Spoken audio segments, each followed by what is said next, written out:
আজ 5 আগস্ট 2025। দৈনিক সমকালের প্রধান শিরোনাম। জুলাই ঘোষণাপত্র পাঠ অনুষ্ঠানে অংশ নেবে বিএনপি।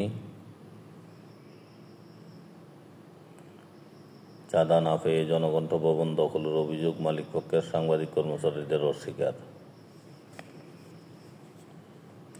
কেবিন থেকে বাড়ি ফিরছে আর্থিক খাত, অর্থ উপদেষ্টা।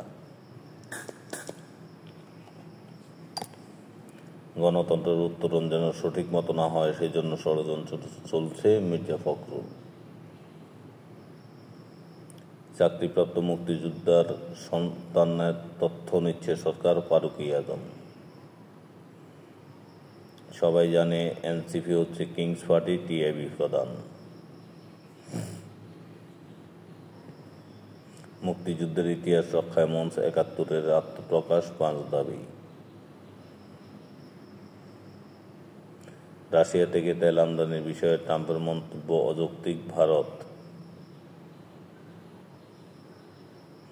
জুলাইয়ে রপ্তানি আয় বেড়েছে ২৫%, রপ্তানি উন্নয়ন ব্যুরো। সাবেক সেনাপ্রধান হারুনুর রশিদের দাফন সম্পন্ন।